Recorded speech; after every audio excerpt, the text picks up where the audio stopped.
But first of all, we've got this big event that we've got happening starting on Saturday, where we're going to be raising money for the NHS.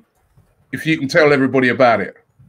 Yeah, so effectively, we're going to be doing 24 hours for the football fans for the NHS, which will be 24 hours kicking in from midday on Saturday. It will start on Robbie's channel on AFTV for 3 hours. Then it'll come to United Stand from 3 till 6. Then every 3 hours we'll swap. 9 o'clock on Saturday night on the United Stand, we've got AFTV versus United Stand quiz, which you can all get your pen and papers ready for. That we're looking forward to that. But ultimately, we're doing this to raise money for our NHS. We're all playing a part. Look, stay home, stay safe. You do play a part, and I know people are struggling with that. But these people are putting their lives at risk and they're saving lives. And without them, I think that this period of lockdown has really opened people's eyes to the look. And footballers are aware of it. Bankers are aware of it. We're all aware of it. That actually, when society breaks down because of something like this that we can't do anything about, it's these people that save lives, and this is why we're going to do it on Saturday. So we want you all to get involved, all football fans, because I know not everyone who watches AFTV are Arsenal fans. I've seen the AFTV and chill. So everybody, and that's why I think Robbie and me are going to get people from other fan channels as well, and celebrities and everything on to be a big part of it. Yeah, lots and lots of guests coming on throughout the day, right? So that's going to be really, really good. So make sure you check that out right throughout the day. And as Mark says, it kicks off at 12 on Saturday on AFTV. It finishes off on United Stand, going right up till 12 the next day. And as he said, we're going to be swapping over throughout the day. But I'm really, really looking forward to it. How's your stamina? You ready for it? I am. I mean, look, I'm trying to get Flex to do that 3 o'clock shift in the morning because we've got 3 till 6. I mean, I'll do it if I have to, and I'll definitely pop on with him. But I'm thinking that's a perfect. He's a DJ and he's used to these bloody DJ sets at 4 a.m. So I think a Flex and Rant show at 3 a.m. and I'll just sell it to them that it can be uncensored because it's so late at night. So if you're in Australia or America, you might get a bit of blue language for your breakfast. But yeah, I'm looking forward to it. It'll be good. Yeah, I've got the 12 till 3 in the morning slot. I've also got that 6 till 9 in the morning. Actually, you lot have got away lightly when I think about it. We got the worst 12 till 3 in the morning, and then 6 till 9. So I don't know. Looking forward to that 9 to the last 3 hours, 9 till 12. I'm thinking Sunday papers, cup of coffee, croissant. We'll take it. We'll even do the Arsenal news. You know, it'll be good. Oh, you make me laugh, man. You make me laugh. But yeah, you know what? You touched on it a minute ago. This report that tomorrow the Premier League are going to be having a big meeting and they're discussing when the season restarts, if the season restarts. And there's this talk about trying to restart it in June. Possible? It's funny because I actually woke up this morning and I'm sure like you're in various WhatsApp groups. Some of them are for like my kids who play football, some mine, some to do with work. And I did, and I don't know whether I'm meant to say it or not, but I did get told by somebody this morning in a WhatsApp group that because I live in the Midlands, one of the Midlands clubs, they've been told to expect to go back training around the middle of May to play your first game at the start of June. And that's a pretty big professional club. So I think that if you start playing football at the start of June, you give yourself 3.5 weeks to the end of June, 9 games to go if you're just doing Premier League games. But then I think, well, what about the FA Cup? That knocks it past straight away. So I don't know. We've said it so many times. I think, Donald Trump's talking about May the 1st. I mean, he spoke about Easter, though, didn't he? And he was wrong on that. So don't listen to him. No, I do think we'll have some sense of normality by back middle of May. I'm not saying schools and stuff, but I think, we won't be in the same lockdown in the middle of May. But, how you get football back is going to be interesting. But there's so much money involved, it wouldn't surprise me.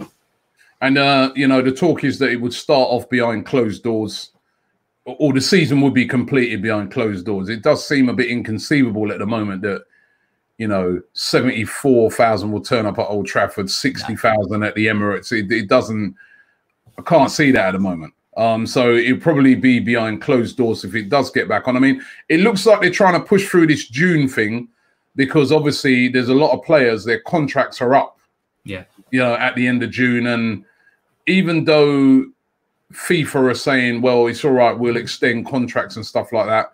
But what if a player says, no, I don't want to do that? And, you know, and there could be all kind of legal issues around it. So they're trying to push that, but whether they'll be able to push that or not, I mean, I can't see it starting back by June, personally. I don't know. I don't know what you think. Well, I think there's so many people talking about it, some credible, some the Daily Mirror, whatever. But like, effectively, that's what the point is. And I think goodwill goes a long way. I mean, we spoke about yesterday on our channel the player pay cuts, and there's a lot of players that want to do stuff. But what if you're an Arsenal player or a United player whose contract's up at the end of June? You're not a first team player. You're probably not even on the bench. You know, what's your incentive to say, oh yeah, I'll wait around for another month? So it's never as simple as FIFA are going to say, let's get everyone to knock their contract back. There's always going to be different circumstances. And also, as we know, this is why the Bosman thing came in all the years ago. It's about freedom of movement. It's about giving players and workers. So I think there will be a problem with June the 30th. And I think what you might have is a situation where some clubs just have to let those players go and carry on.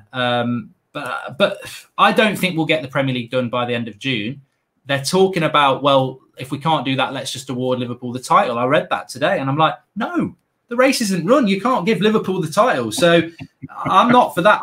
The worst scenario for me is, the best scenario is we complete the season and hopefully United get Champions League. The worst scenario is not voiding it. It's voiding it and handing out titles. I think that would be a farce. Okay. Of course, lots of transfer news. There's one for you. This one looks like it's Zane. He says, Mark, why do you rate Grealish? He plays for a pub team and he's English and overrated. He's not good enough for Arsenal. Cheaper non-English players to get. I don't know. Just before you answer that, Mark, I rate Grealish. I'd have him at Arsenal. I don't agree with that. Zane, I know Zane. He appears on our streams a lot, and he's a good lad, but he's very loyal to Arsenal. I'm surprised he doesn't like Jack Grealish, because he's very open about the fact that he voted for Brexit and the Tories, which I think politics and football is always a dangerous thing. But look, in relation to Grealish, whether he comes to United or he goes to Arsenal, which is highly unlikely he'll go to Arsenal, I think. But I think, look, if you're comparing Grealish to Maddison, you've got one player who's got worse stats, but he's third in the league. You've got another player who's got better stats. He's a better leader, and he's playing in a team he got promoted in the Championship, which is a tough league. He's playing in a side that's been flirting with relegation. I think Grealish has proven, all right, off the pitch, bit of a prat, what he's done recently, but on the pitch, I think he's proven himself to be a player that has the right ingredients. Whether he'd succeed or not, you never know. But I think he's got the right ingredients to get a bigger move. I like him. I like him. This one for me, it says, what are your thoughts on Dangotti's takeover? And what are your thoughts on the activation of Thomas Partey's release clause? Well, both of them's a bit of dreams at the moment. That's what my thoughts are at the moment. I mean, Mark, we were touching on this yesterday, right? And he talks about Dangotti there, that gentleman. And the thing is, Newcastle on the verge of being taken over by Saudi wealth funds, right? The lady who's lining up that deal is the same lady who lined up the Man City deal, by the way, right? So these are going to be serious players. We already know that Newcastle got an outstanding support, nearly 50,000 every week, even when they're doing crap. I mean, when was the last time they won anything or did anything? And they've still got such a loyal fan base. It's one city, one club. Them with a load of money behind them, you know. I mean, Saudi Arabian money is the biggest money you can get, right? They're going to be a serious threat. Clubs like us, we're, Man United, Arsenal, all the traditional clubs now, we're in serious trouble, especially with this whole coronavirus thing. I mean, can we ever see those days to return back to when we used to dominate?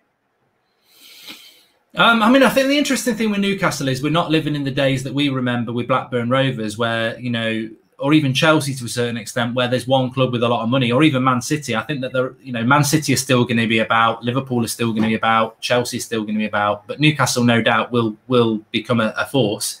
Whether you can get players to go to Newcastle, that's always been an interesting thing to me. But there will be a threat. In relation to Arsenal and United, I don't know the details of Arsenal, but from what you were saying yesterday, I'd be more concerned about Arsenal, because money is the thing that you need in this game. And we have owners that are a little bit tight, but we do have money and we have spent money. And I think that United have seen in January that if you start to fail, you will get nasty chants. You will get people turning up outside your house. And I think what United have done over the last couple of months since Bruno's come in, they've appointed this Neil Ashton, and there's a lot of PR things going on that fans are now going, my club, hashtag. Even last night, Manchester United sign on Old Trafford, they darkened out all the letters to say NHS United. And, you know, we tweeted it off our Instagram. We were like, this is great. And everyone's like, oh, that's my club. You can turn a fan base very, very quickly. And I just think what United have done is, and I don't like the Glazers ownership, but what they have done is they've realised finally that stop going head to head with United fans, pissing them off, and start doing the things that United fans want. And I think Arsenal could do that, but it depends how much money you've got. I think Arsenal and United owners are quite similar, that there's an arrogance of we're going to do what we want. We're not going to engage with the fans properly. We'll pay them lip service. United seem to have, over the last few months, and it's early days, changed that.